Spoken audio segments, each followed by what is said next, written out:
Brains. Brains. Num num num num num. For years, I always heard about Netflix. I always heard about it, this sort of streaming movie service or films on demand service. And the closest thing that I had to that here was on demand, which I get through a Virgin set top box, but you have to pay for each film that you order.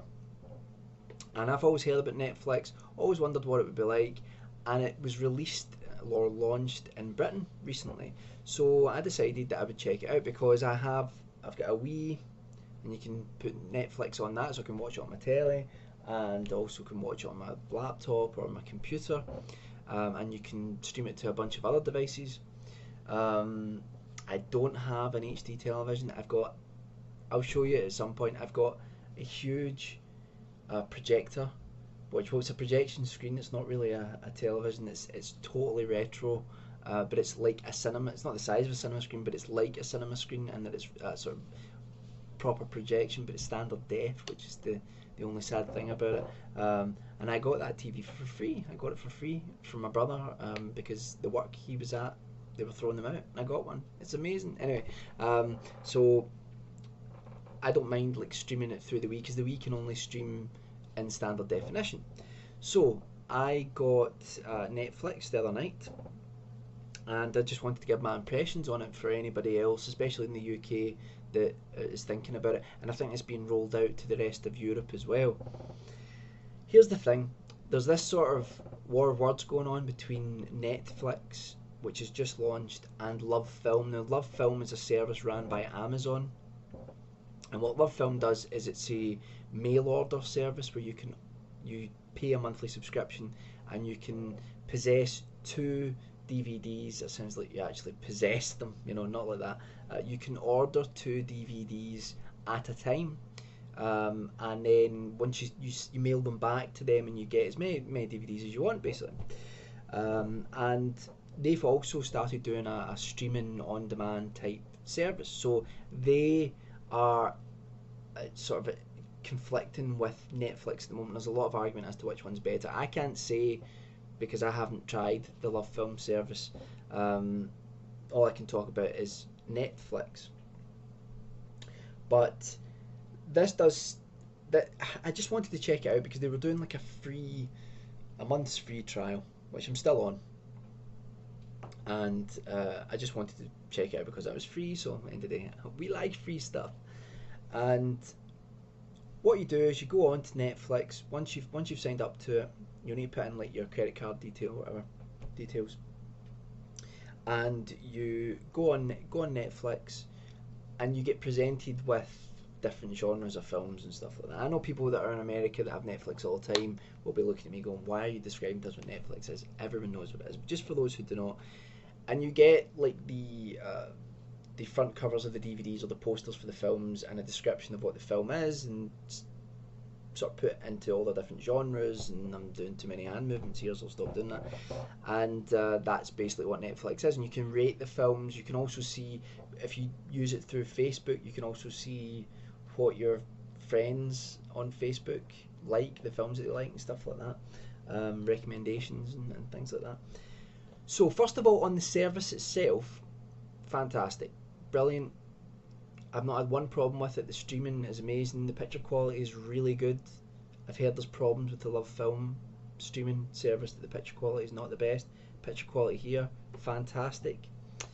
Not had one single glitch with it. I've watched so many films on it, and there's also like a whole bunch of television shows, and you get entire box sets. So you just like watch, entire seasons of different TV shows. Great. But the problem is, the content in the UK is sadly lacking. If you look at what they have in America, they have this huge abundance of titles, of films, of television shows on their service. I've read somewhere that it was like something stupid like 100,000 television episodes and movies that you can use on their streaming service. over here you've got 10,000, which sounds like a lot, but it's not really when it comes down to films, because you think about it doesn't take that many television shows to like get into like the hundreds, you know. So the TV shows really take up an awful lot, which is fine if you love TV. But if you're a horror fan specifically, there are only 35 horror films on the service at the moment, and some of them really just aren't worth my mind checking out. But there are some great horror films on there. There really are some fantastic horror films in there. But the service is it is lacking. But you're paying $5.99 a month for it. That's all you're paying for it. You can watch as many things as you want on it. You're not paying for like each film that you watch. When I use on demand, every time it's like $3.99 for one film. Okay, the films are much more up to date. Sometimes they've been released at the same time they're on cinema, or before they've come out in DVD, or at the same time they've come out in DVD. But still, uh, Netflix is obviously much better value for money, and I think that they will obviously be adding content. I think the reason the content isn't there yet is because there's some licensing issues in Britain.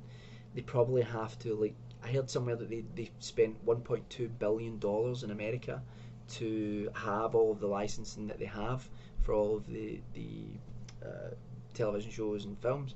So they've yet to do that in the United Kingdom, but they have just struck a lot of deals with most of the major television um, channels in Britain, and well, with a lot of studios and stuff like that. So I think there's a lot more content coming. What's a little bit worrying is that I've heard that some of the content has also been taken down, so I don't know why that would be. But overall, despite the lack of content, I've watched some fantastic films on it. If you are completely into contemporary films, if that's what you're completely into, then it's probably not for you, you know. But if you're a fan of film, if you're a fan of cinema of like all eras, then it is definitely worth it, because you just get so many different um, movies on there, and you do get some, you know, contemporary films on there, and I'm sure a lot more will be coming. And with regards to television, the television section is excellent. There's all sorts of 24, Peep Show, loads of South Park episodes. You know, there's a lot of content on there. If you've got kids, you know, I don't have kids, but I've got a nephew who's 2.5 and crazy. He loves Thomas the Tank Engine. He does, and Netflix has 308 episodes of it. So if you get kids, and they even have a section where you can sort it. I keep doing this because of the Wiimote on the Wii. It's like that's what I'm used to doing it with. But you can set your Netflix up so that it only does the child section, and I have to say I was pretty impressed with the selection they have. They have a lot of kid-friendly and family-friendly films, and a whole bunch of like TV episodes of things and stuff like that. And there's some really good, like, I'm a total retro head. Obviously, if I've got a rear projection television and a Ghostbusters poster in the background, I was going to call that a t-shirt. That's not a t-shirt, that's a poster. But I'm a total retro head, so there are a lot of like films on this that from my childhood, like The Explorers. Just love that film. It's really underrated. There's a lot of really cheesy B movies from the 1980s as well, which are always worth watching, like Killer Clowns from Outer Space and stuff like that. A lot of classic films like In the Heat of the Night that I watched recently, wonderful film. RoboCop, stuff like that. And with regards to TV shows, there are even TV shows from my childhood.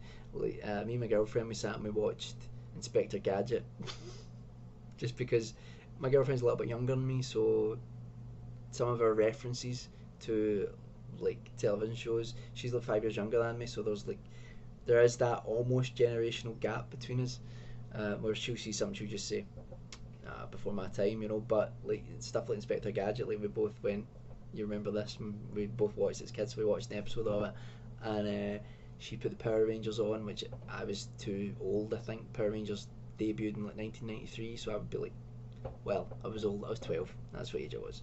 You can work out my age now. And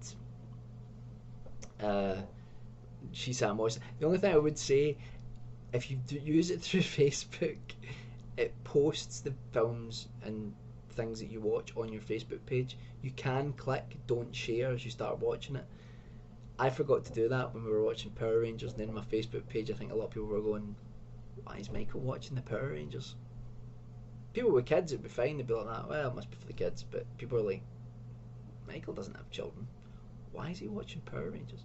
So that's my review, my conclusion of Netflix on the UK service anyway, would be that I would get in on it now because I think the service will explode, not literally like the Death Star. It will become far more popular, and when it does, the service is going to expand and probably the subscription fees are going to go up.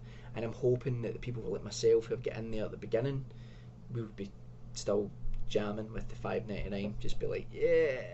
But it's just such a great thing. It's so handy to have, and I will admit here, I watch a lot of films online, and whether you agree with that or not, but I do watch a lot of films online, and it gets pretty annoying doing that, if you know what I mean. And I'm quite happy to pay $5.99 to watch a lot of stuff happily on my TV. What do you guys think anyway? Do you have Netflix in the US? What's your experiences with it? And have you tried the UK service? And like I say, 30-day trial. You can cancel it at any point. It's not one of these things that you get stuck in or anything like that. You cancel at any point. After that, it's $5.99 a month, and you pay it per month. So if you want to stop using it, you pay for 1 month, and you want to stop using it, just stop using it, and that's it. So can't say fairer than that. $5.99 for 10,000 titles so far, and hopefully going up to the tens of thousands of titles and a better range of content. I think it's pretty awesome, and that's what I think about it. So what do you think? Let me know. As always, check out the forums below, and you have a very nice day. I've never ended a video like that in my life. Saturday night, so I don't know why I'm saying have a very nice day. Have a nice Sunday, and I hope you're having a good Saturday night. Probably better than mine, because I'm sitting here recording videos. But that's what I like doing.